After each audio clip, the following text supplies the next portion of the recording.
Batman is back. I told you I was gonna bring it back for this movie when it came out, so here I am. But yeah, I'm gonna go over there and change and then actually talk about Justice League. Okay, now I can actually talk about the movie. So I just got back from seeing Justice League, you know, the culmination of the 5 DCEU films. Now, Justice League was one of the movies I was most anticipating for this year, but I was a little worried just because of how fast they built this DC extended universe. I mean, yeah, Batman, The Flash, Aquaman, Cyborg, and Wonder Woman, they all just got thrown into Batman v Superman and really haven't done much else except for, I mean, Wonder Woman got her solo film. I mean, Ezra Miller and Ben Affleck both did have cameos in Suicide Squad, but you know, Aquaman's solo films after this, you know, Batman's movies after this, The Flash's movies after this, and even Cyborg's movies after this. So they really just kind of did cram everything into Batman v Superman and then just hope for the best for, you know, Justice League. And I guess we'll see what happens, right? Right off the bat, I do have to say, even with the flaws in the film that I'll get to later, I had a really fun time watching this. It kind of gave me those vibes from the Justice League 2000s animated show. It's not like super dark or gritty like any of the previous, you know, superhero DC films. And that's probably what I enjoyed about it, is it wasn't so, you know, trying to take itself seriously. Apparently Joss Whedon's reshoots were only like 15 to 20% of the film, but you could definitely tell his influence is there, and I think that's what pushed this to the next level as far as like DCEU films. Because, I mean, he has a lot of good dialogue in there that you obviously can tell is put in by him just because it's just very Joss Whedon-esque. And it's got Zack Snyder's style, so it's not like too different. So I kind of want them to collaborate more just because I like the mixture of the two, but I doubt that'll ever happen. And Joss Whedon's probably too busy doing the Batgirl movie after this anyways. Now, the plot for Justice League isn't anything we haven't seen before like a dozen times. I mean, big bad guy comes and wants to destroy the world, so they gotta all team up to take him down. But the team dynamic in this, how the team played off each other as it was assembled, is what really worked for me in this film. For the most part, all the members of the team do have a good amount of screen time.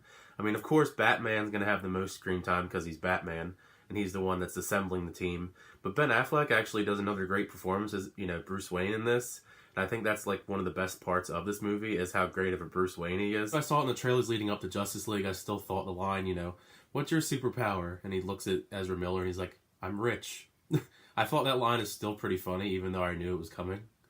I just like Ben Affleck a lot as Batman. Since we're kind of going through the list of the Justice League members, Gal Gadot does do another great performance as Wonder Woman. I mean, she builds on the performance she did as Wonder Woman in her solo film, and she's just another, you know, complete badass. You know, the whole entire movie, she's a complete badass.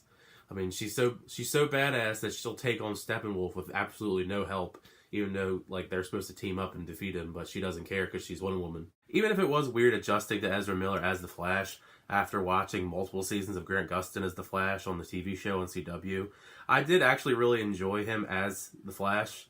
I mean, he is kind of relegated to, like, the comic relief of the movie for the most part. He does get a couple cool scenes and moments to shine, which is nice. And it also just looks really cool because I'm just used to the really cheap TV show budget, and then here's the Flash on the big screen with millions and millions of dollars thrown into his special effects. Ray Fisher does a pretty good job with Cyborg as well, but I mean, his CGI kind of threw me off in a couple scenes. Well, most of the scenes actually, because it just looks really out of place. But I mean, that is kind of what you have to do with these kind of movies, because they obviously can't just... It would look more dumb if he had, like, actual suit. I do think out of all the Justice League members, Aquaman has the least time to shine.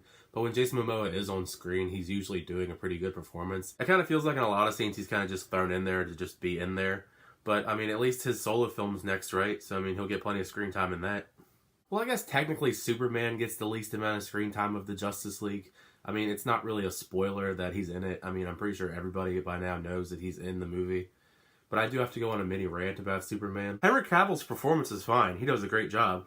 But it is so obvious, like, what scenes they had to CGI his mustache off that he was forced to keep. And all these goofy shots are thanks to Paramount, since they wouldn't let Henry Cavill shave off his mustache for Mission Impossible 6, since he was filming that while doing Justice League reshoots. So thanks, Paramount, for all those goofy shots.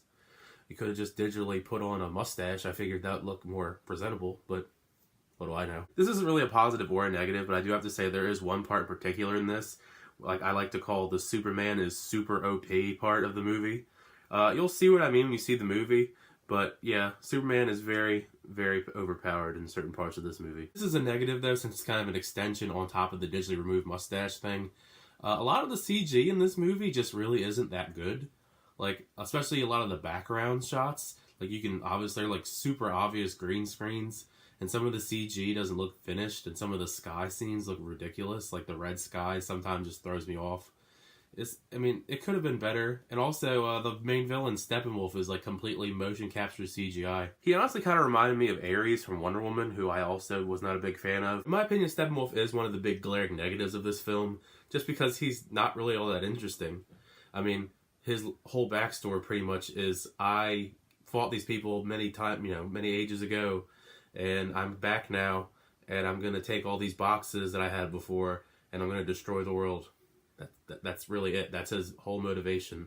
There's really no depth to him whatsoever, and I feel like that's why I wasn't really invested in him at all.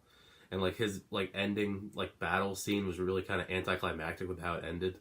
So maybe you want to work on better villains, because Steppenwolf was not a very good choice as a villain in Justice League. Even though I did overall enjoy the story of this movie, I do wish they had stopped cutting back and forth between so many different things, because it took me a while to get used to in this film, because they'll cut to Aquaman doing something real quick, and they'll cut to Cyborg talking to his dad for a minute or two, then a parademon will show up and mess with Batman, and then they'll cut to Wonder Woman, and then they'll cut to some Russian family, because that happens. I'm not making that up. For some reason, this Russian family has a decent chunk of screen time, and I don't know why they had so much screen time, because they really weren't that important. They just so happened to be in this place, and that's why they're in the movie a lot. They didn't really do anything. But anyway, that leads me into the score for the film. I'm gonna have to give Justice League a B+. Even with its few flaws, I definitely think this was a really fun, enjoyable film. And I'm really excited that DC's doing a good job with these films lately, since they kind of had a rocky start. But after seeing Justice League, I'm definitely even more excited for the future of the DCEU, especially after those after-credit scenes, so make sure you stay for them. There's 2 of them. But anyways, thank you for checking out my review of Justice League. Feel free to leave a like, comment, your thoughts on the film. Hit that subscribe button. But until next time, I'll see you guys later.